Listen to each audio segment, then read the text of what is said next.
नमस्कार मित्रों, मैं हूं मयंक रावल। मैं एक आर्किटेक्ट और वास्तु साइंटिस्ट हूं। दोस्तों, पोस्ट कोरोना क्या, ऐसा बहुत लोग सोचते हैं कि लॉकडाउन तो खुल जाएगा, इकोनॉमी कंट्रोल में नहीं होगी। कुछ लोग ऐसे भी होंगे जिनसे डर लगता होगा कि शायद इसको इन्फेक्शन हो, तो क्योंकि इसके बारे में कुछ ज़्यादा हमें पता नहीं है।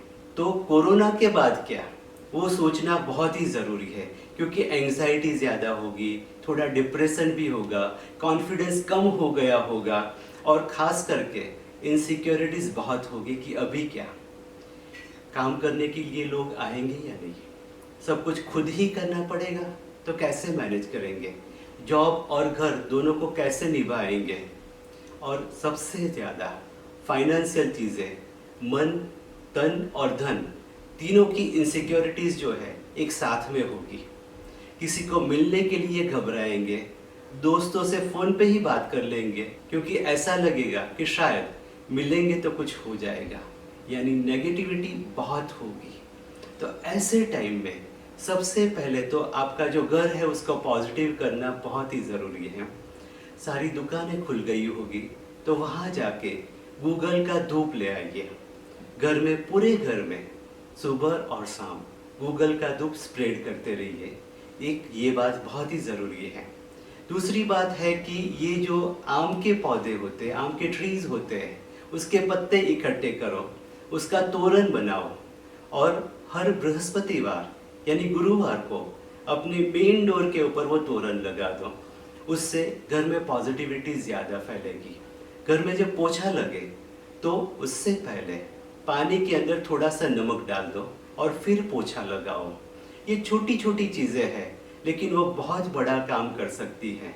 और सबसे ज़रूरी जो है वो सुबह में जल्दी उठो, थोड़ा वॉक करने के लिए जाओ, फ्रेश हो जाओ, फिर भगवान के सामने बैठ के प्राणायाम करो, मेडिटेशन करो और ख़ास करके ओमकार का नाद करो।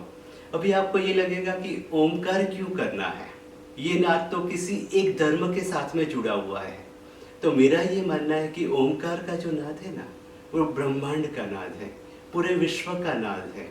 तो अगर आप जीवित हैं, आप ये विश्व का हिस्सा है, तो आप ज़रूर से ये नाद कर सकते हैं, क्योंकि विश्व किसी एक ही धर्म या जाति का नहीं है। ये नाद अगर स्वरोदय के साथ में करेंगे तो आपके अंदर का जो फियर है वो निकलता जाएगा, आप क्लियर होते जाएंगे, कॉन्फिडेंस आएगा, आपके करेक्ट डिसीजंस आएंगे। उससे बेनिफिट ये मिलेगा कि कोई भी एडवर्स सिचुएशन में आपका सॉल्यूशन कैसे निकालना है, पॉजिटिवली कैसे आगे बढ़ना है, वो आपको खुद ही पता चल जाएगा। और आपके घर में अगर कोई थोड़े बहुत चेंजेस करने हैं तो आपका घर का जो ईशान यानी कि नॉर्थ ईस्ट है, यानी कि उत्तर और पूर्व के बीच की जो दिशा है, वहाँ आपका देवस्थान शिफ्ट कर लो। अगर आप हिंदू है, जैन है, तो आपकी पूजा वहाँ बैठ के करो।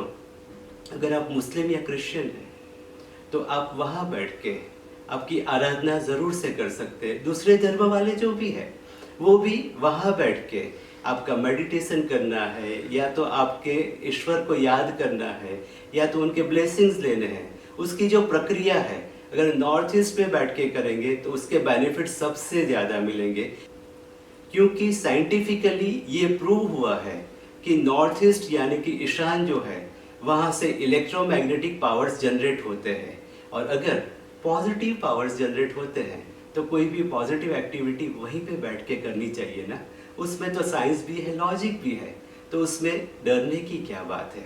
और जब तक ये डर नहीं निकलेगा, पॉजिटिविटी कहाँ से आएगी। तो अगर पॉजिटिविटी चाहिए तो ये बात समझना बहुत ही ज़रूरी है। अगर लॉकडाउन नहीं भी खुलता है तो भी आप ईशान में बैठ के ये प्रक्रिया कर सकते हैं। अभी आप घर में रहिए, सुरक्षित रहिए, मज़े कीजिए और ये फियर को निकाल दीजिए। मुझे यकीन है कि नई सुबह ज़रूर से अच्छी होगी। Thank you very much.